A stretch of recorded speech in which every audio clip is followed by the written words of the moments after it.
I wonder how you are feeling since, mid to end January when Saturn moved into Aquarius. So maybe you have felt big shifts or just started to notice things subtly creep in. And so maybe you have, maybe you haven't. But either way, this month we've seen a trickling in of lots of other planets into Aquarius. We have the sun entering Aquarius this week. Venus will be leaving Aquarius this week, as will Neptune. So the biggest shifts this week are happening around Aquarius. So whether or not you've already started to notice things changing because of Saturn's big move into Aquarius, this week might be a good time to set your intentions around that, because we have a new moon coming up in Aquarius. Really, it's next Monday, the 20th. So we'll talk about it. We'll talk about this episode. We'll have your yoga practices and journal prompts for the new moon specifically, but we can't talk about this new moon without talking about everything else that's happening in Aquarius. So before we get into all the details, that's a quick snapshot overview. I just want to give you a warm welcome to the Yogi Scopes podcast. I'm your host, Rosemary Holbrook, Vedic sidereal astrologer and yoga teacher. I'm training to become a yoga therapist. So what I enjoy doing is telling you yoga practices, as in asana, poses and other things that might not be looked at on the surface as yoga practices, but the more you delve into the practice, meditation techniques, breathing techniques, all this kind of stuff might be considered as yoga practice, sometimes even Ayurvedic techniques, and then journal prompts to up your svadhyaya, your self-study journey with the changing seasons of astrology. So that's what we do here. That's who I am. Welcome back if you're coming back, and let's dive into everything happening over the next week or so, because it's a lot of stuff. So normally I put out a monthly outlook episode. You may notice if you've been around that I didn't do that this month. Sorry. But most of the stuff happening this month is happening this week anyway. So we just had the sun move into Aquarius on Sunday, February 12th. So that will be before this, by the time you're listening to this podcast episode. On Wednesday, the day after Valentine's Day, which I always say, like in the U.S. Valentine, I just bought my partner and kids some chocolates for tomorrow. So maybe you celebrate that in the U.S., but I've also heard Indian folks talking about it. So I'm like, maybe this commercial holiday is like trickling out into other places. But anyway, Valentine's Day, based on some pagan Celtic shit, I think, but we celebrate it, right? That's how things work. But then, so normally we have Venus in Aquarius on Valentine's Day. That's almost always true according to sidereal astrology. And then on Wednesday, February 15th, Venus moves into Pisces. It'll be there until March 12th. And so I tell you that, how long it'll be there. I don't always tell you the end point, but Venus is exalted in Pisces. So you might be feeling a little sweeter on the 15th than you will on the 14th. And so Venus being exalted, Venus is the planet of love and romance and relationships and luxury. So if you can put off maybe doing something luxurious with your partner or for yourself until the 15th, or sometime between February 15th and March 12th, that might be a good use of that energy to really revel in that exalted Venus energy. Things relationship-wise might come easier during that time, or they might be a little more forefront of your mind. While Venus is in Pisces, you might be feeling a little more dreamy, a little more sweet. So watch out if there's if you could use a more grounded approach to relationships, that could be the shadow side. And then also on Pisces, so we have Jupiter in Pisces. Just keep in mind, Jupiter's in Pisces. It's been there since last April. It will be there until this April. Sometime is when it moves on to Aries. So we have Venus moving to Pisces, where it's exalted this week. We have Neptune moving to Pisces on February 18th, which is just before the new moon. So maybe that's a good thing that Neptune will shift on to Pisces before the new moon happens. Neptune is considered a co-ruler of Pisces. So what that means, in a sense, so traditional Vedic astrology does not incorporate the outer planets, which are Neptune, Uranus, and Pluto. And so if you talk to some purists, they'll be like, don't even worry about those, like whatever. People are staying really true to tradition. And the thing is, they're not in the ancient texts because they weren't discovered yet. They can't be seen with the naked eye, so they weren't discovered until much later, after Vedic astrology was sort of like written down, transmitted by the rishis, the seers, the sages, right? So in the tradition, they're not incorporated, but we can see other examples of how the two main systems of astrology, the Greek Hellenistic astrology and Vedic astrology, can kind of influence each other. That's why we even use the signs of Aries, Pisces, Aquarius. All these signs are Greek names. There are Sanskrit names for them. Anyway, I digress. Neptune is considered a co-ruler of Pisces. So I just bring that up to say, in Vedic astrology, some people might not say that's true, but if you think about the qualities of Neptune and Pisces, they're kind of similar, so that makes sense. And so that's a good thing. It's a good thing for Pisces going on this week, that there will be so much sweet and good energy around Pisces. Being Neptune's moving there, Jupiter is there. Jupiter is considered the ruler of Pisces under Vedic astrology. So Neptune can be considered a co-ruler. But so we have the two rulers and the exalted planet Venus in Pisces this week. We'll be moving there before the new moon that happens. So what that means is that in a general sense, you might be feeling more spiritually connected. You might be feeling more dreamy. That can be good for all things love, right? And so when we talk about setting intentions for the new moon, just keep that in mind in the background, that having a big picture awareness and having that sense of dreaminess and spiritual connection can be really helpful at the time of this new moon. So just keep that in your awareness, and I'll move on to talk about other things happening this week, and then we'll dive into the journal prompts and yoga practices for the new moon. And so just keep in mind, so one more thought about Neptune in Pisces, it might enhance your spiritual connection. It's going to be there for a long time. And related to Pisces, we have Rahu and Ketu will be moving to Pisces later this year. So that's at the end of October 2023. So we will, of course, cover that in way more depth later. There's already some info about it if you want to know in the yearly planning workshop that you can get as a replay. If you get the 2023 calendar, you can get both of those things included in the membership. Maybe you just sign up for a month of membership just to get that stuff. Or you can go to yogiscopes.com/membership to check that out. It's open for signups now. You can also get the replay of the Synastry and Compatibility workshop we just had last weekend in the membership. Much better deal, sweeter deal to commit to this than to sign up for all of this stuff individually. So anyway, you can go to yogiscopes.com/2023 if you just want the planner and all the dates, and if you get the replay of the workshop, you'll get an 1.5 hour long yoga practice to help you set your intentions for the year. Might still be a good time to do that with this new moon in Aquarius if you haven't already, or maybe you're in the membership or already have the replay and you haven't taken the time to do that or want to do it more thoroughly. You might revisit some of that stuff now with this new moon in Aquarius.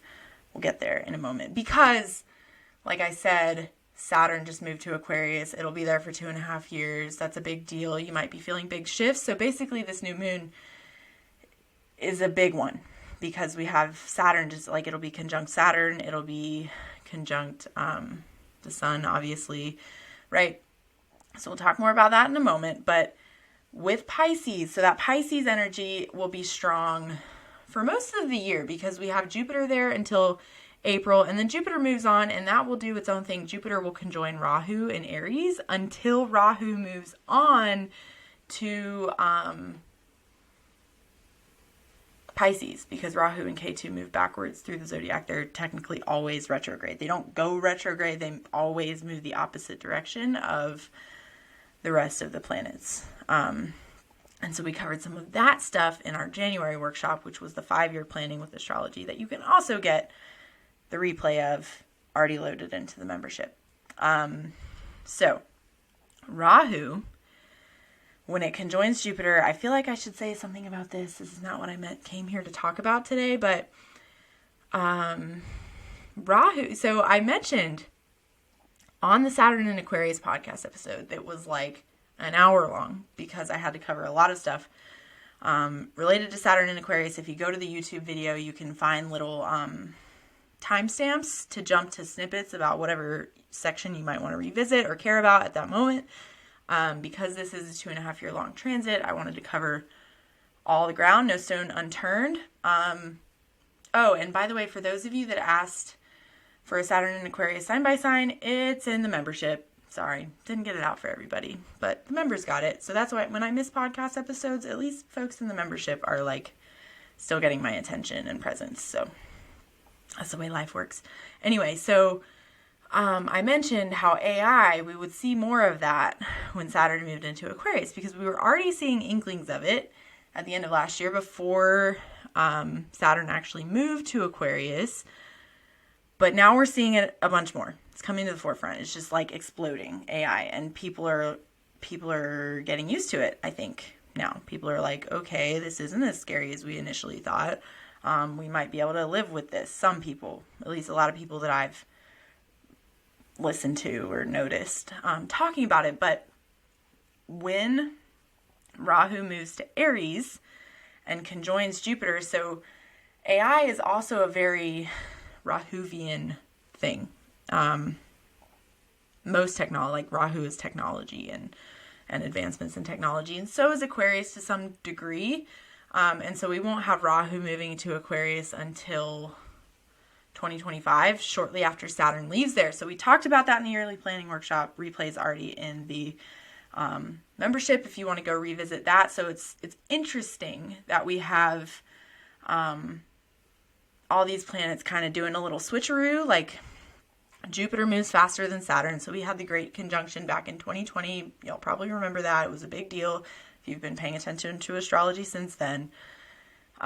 Jupiter and Saturn conjoined, and then Jupiter has moved on much faster than Saturn has because that was in sidereal Capricorn. Saturn has only just now moved to sidereal Aquarius. Jupiter's already about to move to Aries. That's like 2 signs ahead of Saturn. And Rahu and Ketu, Rahu is moving backwards through these signs. So this year, Jupiter and Rahu will conjoin, and during that time, we will probably see even more expansion of Rahuvian related things, including AI. So just wanted to put that out there. We'll talk more about Jupiter and Aries as we get there, and Rahu and Pisces as we get there. That's not until the fall when Rahu moves to Pisces. But I just want you to have this in your awareness as like where we're going for the year, because this new moon happening in Aquarius is kind of touching on all of this stuff, because we have Saturn just moved there. We have all this stuff going on around Aquarius and Pisces. So Neptune is just leaving Aquarius, where Neptune stays for years and years. It's one of the slowest moving planets. The effects of the outer planets, Neptune, Uranus, and Pluto, can be considered more generational in effect. That's why we also still don't really assess them that much in a birth chart reading, because those are going to be the kind of qualities that you have in common with everybody in your generation, right?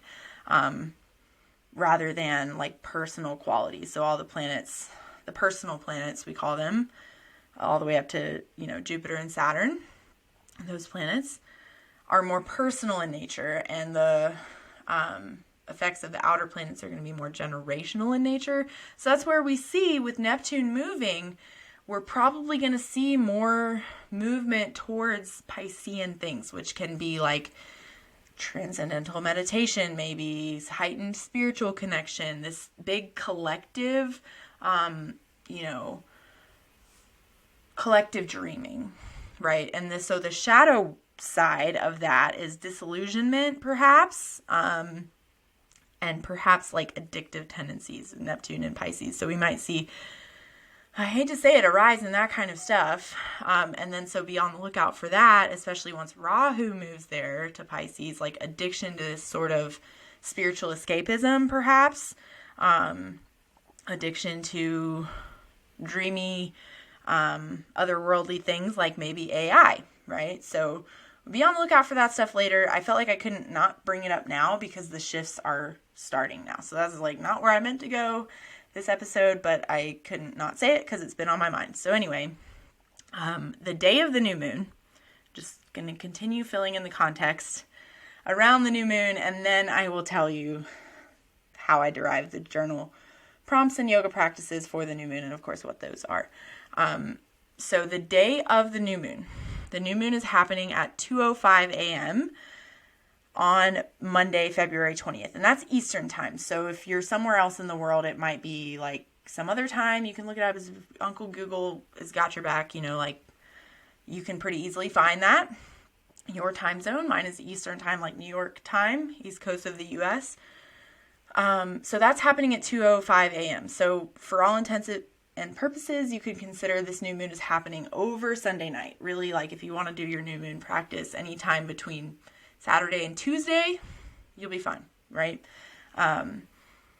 And that same day, about, 14 hours later or so, at 4:37 p.m., Rahu is entering Ashwini.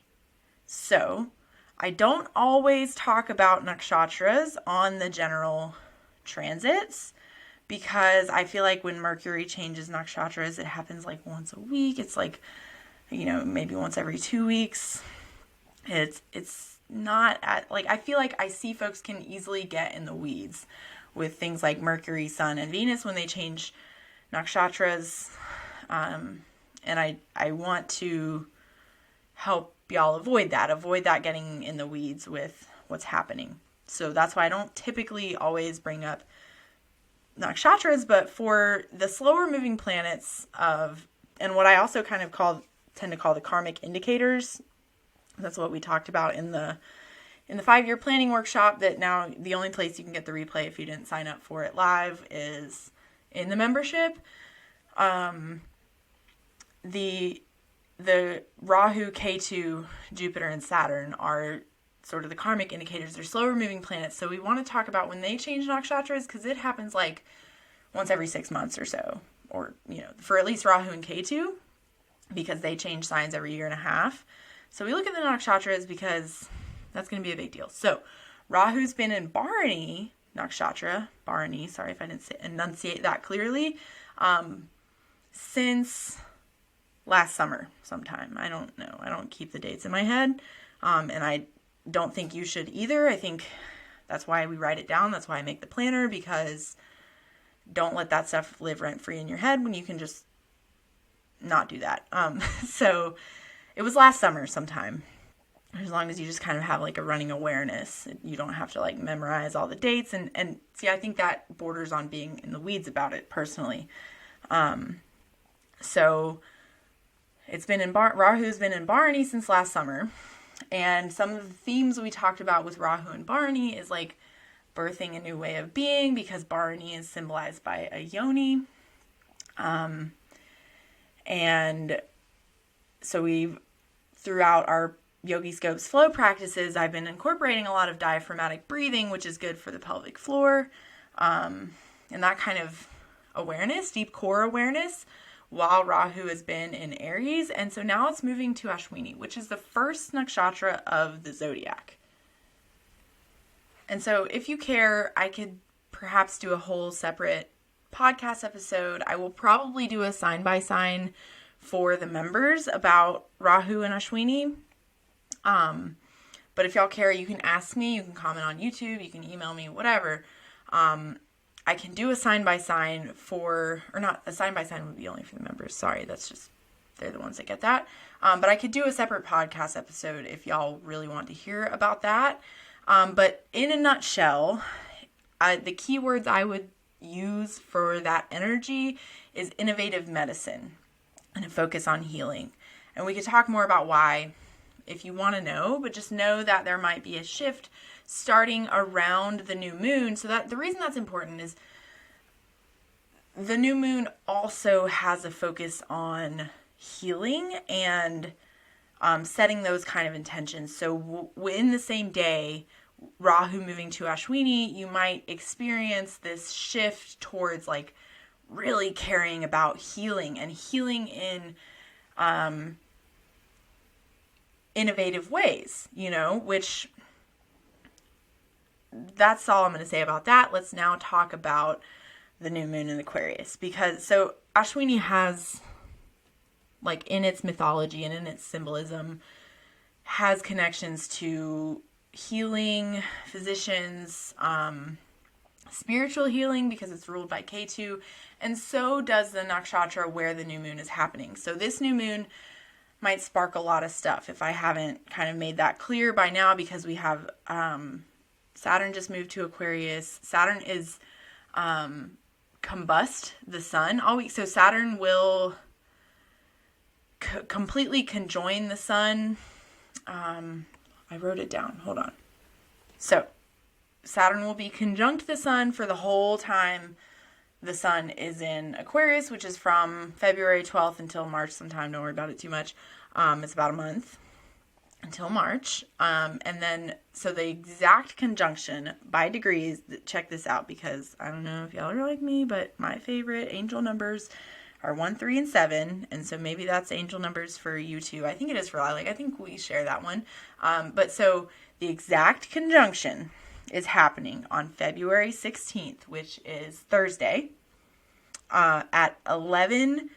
All right, so I ran this down to the second. This is too much. 11:33 a.m. and 7 seconds on February 16th at exactly 3 degrees, 33 minutes of Aquarius. So that's the moment of the exact conjunction this Thursday of Saturn and the sun.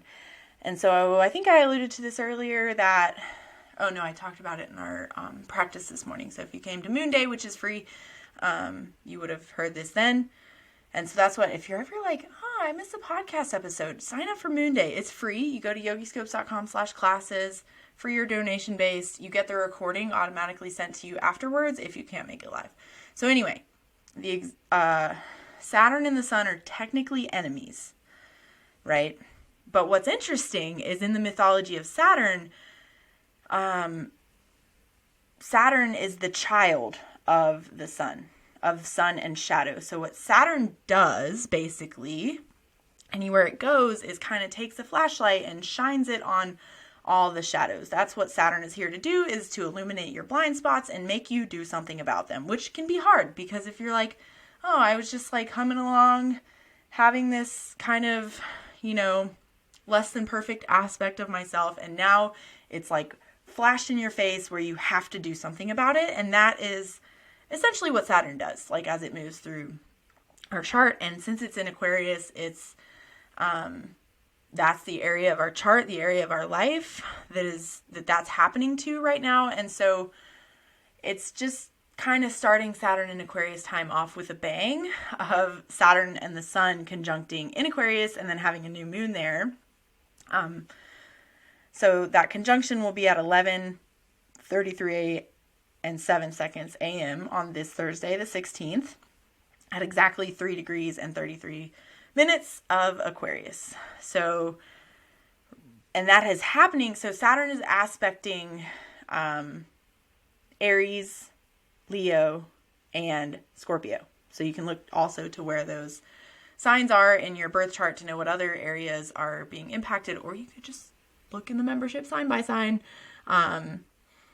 So the moon this week will be debilitated in Scorpio and receiving Saturn's 10th aspect for that time, like right around, leading up into the Saturn and Sun conjunction. So this week is a challenging one because we have that stuff going down. The Saturn and Sun conjunction, they're enemies. Saturn is combust, like that's hard energy to deal with. And then, so right before the conjunction, the moon will be debilitated. And the moon, then we're having a new moon with Saturn. And so Saturn technically like afflicts the moon. So there's just all these like challenging energies going around this week. So keep in mind that Rahu is in Aries, receiving Saturn's aspect as well. So that's why Saturn is like not a small deal. So go back and revisit the Saturn in Aquarius episode, or join the membership and get the Saturn and Aquarius sign by sign if you want more information about how that's playing out. But I suspect that you know.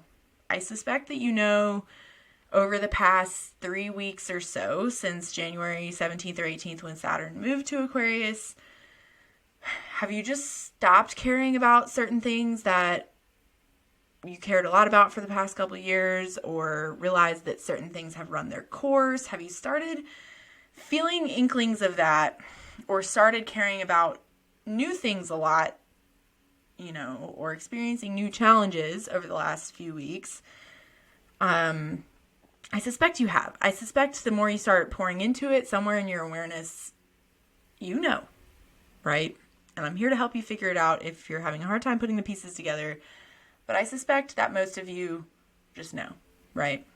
And so, this new moon happening in Aquarius, if I have not fully explained all the other context of everything that's happening with Aquarius and with these other signs where all these other major karmic planets are, I hope I've helped make sense. If not, I'm always open to questions. But the nakshatra that this new moon is happening in, Shatabisha, I've heard lots of Shatabishak. I've heard lots of different ways to pronounce it, but Shatabisha nakshatra is symbolized, so it translates to the 100 healers, right?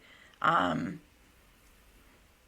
so it has this connection to healing. It also is symbolized by just an open, empty circle.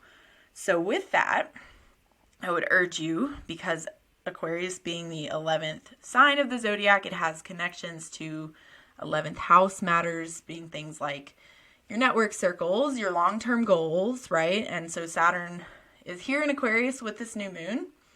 And so you might be working towards long-term goals related to the Aquarius area of your chart, or just in general, your long-term goals in your life. It's time to put the rubber to the road and really put your head down and make an effort towards those long-term goals on a regular basis. Make it part of your daily life. Make habits that are going to get you to where you want to go. That's what Saturn in Aquarius is asking you to do. And so also with Shatabisha Nakshatra, what I wanted to bring up with that whole circle thing is when I said the 11th house has to do with your network circles, your community, your, colleagues that you network with, your friends, your peers. Who do you surround yourself with? And are they matching, who's your circle? Who is your inner circle, right? And does that group of people match the vibe that you want to align yourself with? Are they also pursuing similar goals? So it doesn't have to be I was talking about this in the Synastry and Compatibility workshop too. My husband is not into astrology at all. It doesn't have to be something like that, right? I'm over here building my career around astrology, and my husband could not give two shits about it. You know what I mean? But he listens. But he is also pursuing his big goals. So we inspire each other in that way. So that's what I mean. They don't have to be doing the same thing as you necessarily, people in your circle, but hopefully they are showing up in their life with the same energy that you want to show up with, and they can inspire you in that way. There's all this research around, who we spend our time with really influences our behavior and our identity, and how we show up in life, and which then ultimately influences where we end up and how we reach our goals, right? So are people in your circle supportive of that, of where you want to go? And so this is a new moon. You might want to set intentions around things things around your networks. How are you going to show up in networks? How are you going to build your network to be most supportive of your goals? But then you might also set intentions around healing. So with that 100 healers vibe, how can you tap into your own healing, your own medicine? So that's why I brought up Rahu and Ashwini the same day. This innovative medicine, this holistic medicine, how can you tap into that at this new moon? How can you set something into motion? And this is a big one. Normally when I'm talking about new moons, I'm think about the next 30 days. What can you accomplish in the next 30 days. And so that there's an element of that, or 28 days really, for the upcoming lunar cycle.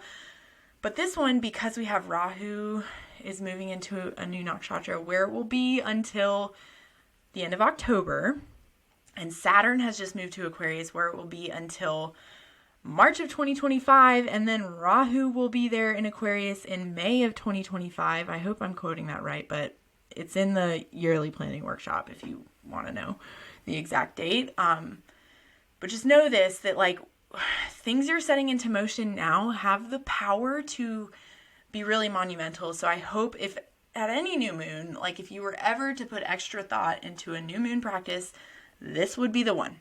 So related to where Aquarius is in your chart, which there will be a detailed sign by sign for the members,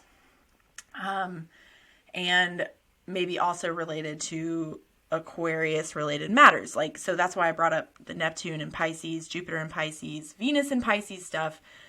Big dreams for your life. Rubber to the road. How are you going to get there? Right? Like that's what we have going on right now with all that astrological context I brought up. So for the new moon, your yoga practices and journal prompts. So, yoga practices, we've been connecting in our weekly practices that you can come to for drop-in or as a member. We've been connecting to grounding through the feet, putting your best foot forward. So connecting to the feet, connecting to grounding because Saturn can be kind of ungrounding, but also connecting to the lower legs because Aquarius governs over the lower legs. So what that looks like, I'm actually going to upload the recording that we did of our moon day that we did this morning. So if you missed it and didn't sign up, you can still get the recording. Look on YouTube. It'll be there sometime this week, hopefully today, but it could be tomorrow or Wednesday. It'll be up before the new moon. And so we did some bridge variations to connect to the feet and lower legs. And then a guided meditation that I think will be awesome for this new moon. And like I told the folks that came live, I was going to share some journal prompts for the new moon that went along with that guided meditation. So here are those journal prompts. So first I just want to share an affirmation. I shared actually like 5 affirmations in that guided meditation, but the most important one that I love for you to consider related to this new moon is I honor my important and individual contributions to the grand mosaic of life. So I hope that distills down what I was getting to with all the Pisces energy going on. And Aquarius is very humanitarian too. So Aquarius is very like, how is the work you're doing related to the greater good? Like, don't just do all this work. That's where, so all this Pisces energy could be leading you towards addiction to spiritual escapism kind of stuff, like on the complete opposite, like shadow side of all this Pisces energy. Like that's not necessarily how it will play out, but that's like the complete shadow side thing to watch out for related to all of this Pisces energy we have going on. And so the Aquarius energy is asking you to put that towards the collective. Like do this work on yourself so that you can be a better person to make your contribution to humanity, right? And so the guided meditation, hopefully you can go back and listen to it. It'll be on YouTube, can help find some clarity around what that dharma may be. And maybe you're feeling, so I suspect most people like kind of know, like, you know what you're supposed to be doing, but there could be a lot of reasons we don't lean into that. Life circumstances, societal expectations, whatever. So that's kind of like what we spend a lot of time exploring in the membership on this podcast, just in general, is like helping people connect to their dharma and actually like get on that path. But the guided meditation is a good start. That will be on YouTube in the yoga practices playlist. But basically, if you were to start living towards your life's mission, which is what this new moon is asking you to like start doing, right? Tap into your own healing, tap into your dharma, start working towards that on a daily basis for especially the rest of the time that Saturn is in Aquarius, which is the next 2 years. here's the journal prompts that will hopefully also, like, once you've tapped into that big life mission, like, what is it that you want to do? Maybe listen to the guided meditation first. So can you spend some time on a regular basis? So maybe you do this around the new moon, but then think about also how you can work this kind of reflection on a regular basis to make sure you're still aligning with that greater life's mission. What difference does it make in your life to own your dream, to own your life's mission, and really show up as a person who is owning that life's mission? So here's some clarifying questions. Maybe you just free write on like how things are different if you are showing up in relation to your dharma, to your own personal brand of healing, right? Do you live differently? Do you think differently? Do people treat you differently? You know, that could be a good or a bad thing. Is your daily routine different? Do you surround yourself with a different circle? Do you have different relationships, possessions, plans, priorities, right? How is the world around you different if you show up as living your dharma, like owning your dream? Or is it the same because you're already doing that, right? Like, that's good awareness too. I'm not saying necessarily because you're listening to this that you're not showing up fully, but can you explore it? Can you explore if things would be different if you were to start living in alignment with your dream? And how does that alignment create a better life for you and for others, right? So that's the big question. Those are the journal prompts for this new moon. Just start examining if you're on that spiritual path, on your own healing journey. Listen to the guided meditation, connect with feet and lower legs in your asana practice. So what can you do to align with that? You know, little details, little habits. How can you show up more fully as that person who is owning that big dream and putting habits in doing the work to make that big spiritual collective dream into a reality? So I hope that all made sense. It was a lot of stuff. Hefty episode. You might listen to it a couple times because it was kind of doubling as a new moon episode and a sort of February outlook. So let me know what questions come up for you around this. I'm so glad that you're here. Please remember to always keep your feet on the ground, your head in the stars, and stay in the light. Until next time, friends, take care.